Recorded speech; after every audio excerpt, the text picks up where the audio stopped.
விடியா திமுக ஆட்சியில் அதிகரிக்கும் அதீத போதை பழக்கம், கந்துவட்டி உள்ளிட்டவைகளால் கடந்த 3 மாதங்களில் மட்டும் 250க்கும் மேற்பட்டோர் தங்கள் உயிரை மாய்த்து கொண்ட அவலம் நிகழ்ந்துள்ளது.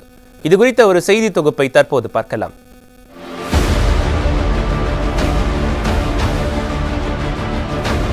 சமீப காலமாக விடியா திமுக ஆட்சியில் தற்கொலை மரணங்கள் நாளுக்கு நாள் அதிகரித்து வருகிறது என்பது பெரும் அதிர்ச்சியை ஏற்படுத்தும் விதமாக உள்ளது. தற்கொலைக்கான காரணங்களாக மன அழுத்தம், துக்கம், தோல்வி, தாழ்வு மனப்பான்மை, உணர்ச்சி வசப்படுதல் உள்ளிட்டவை கூறப்படும் நிலையில் தமிழகத்தில் சிறுவர்கள் முதல் பெரியவர்கள் வரை வயது வேறுபாடின்றி உயிரை மாய்த்து கொள்ளும் முடிவை எடுக்கும் விபரீதம் நாள்தோறும் அரங்கேறி வருகிறது.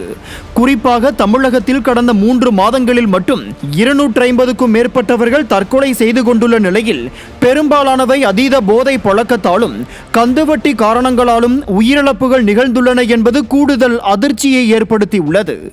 விடிய ஆட்சியில் வீதியெங்கும் டாஸ்மாக்குகள், விதவிதமான போதைப் பொருட்கள், விடிய விடிய சட்டவிரோத மது விற்பனை என சட்டம் ஒழுங்கு சந்தி சிரிப்பது ஒருபுறம் என்றால், போதை ஆசாமிகளால் நிகழும் குற்ற சம்பவங்கள் மறுபுறம் மக்களை அச்சத்தில் ஆழ்த்தி உள்ளது.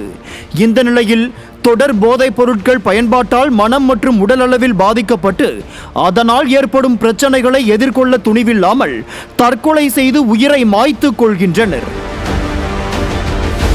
அதேபோல் அதிகப்படியான கடன் சுமையால் பாதிக்கப்படும் நபர்கள் அதற்கான தீர்வை தேடாமல் அவமானத்திற்கு பயந்து தான் மட்டுமின்றி தன் குடும்பத்தோடு தற்கொலை செய்து கொள்ளும் விபரீத முடிவை மேற்கொள்கின்றனர். இதில் கவனிக்கப்பட வேண்டிய விஷயம் என்னவென்றால், வெளியில் கடன் தொல்லை என்று மட்டும் சித்தரிக்கப்படும் இது போன்ற சம்பவங்களில் பின்னணியில் கந்துவட்டி என்ற பெருங்குற்றம் திரைமறைவில் இருப்பதை யாரும் அறிவதில்லை.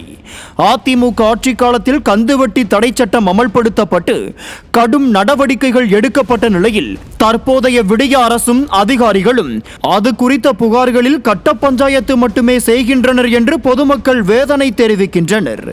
மேலும் விடியா திமுக ஆட்சியில் மாணவ மாணவிகள், பெண்கள், விவசாயிகள் என தற்கொலை முடிவை நாடுபவர்களின் எண்ணிக்கை அதிகரித்து வருவது பொதுமக்களிடையே வேதனையை ஏற்படுத்தும் விதமாக உள்ள நிலையில், முறையற்ற வாழ்வியலை தவிர்த்து எந்த ஒரு பிரச்சனைக்கும் தற்கொலை ஒரு தீர்வல்ல என்பதில் உறுதி கொண்டால் வானமும் வசப்படும். நியூஸ் ஜே செய்திகளுக்காக செய்தியாளர் VM மதுபாலாஜி.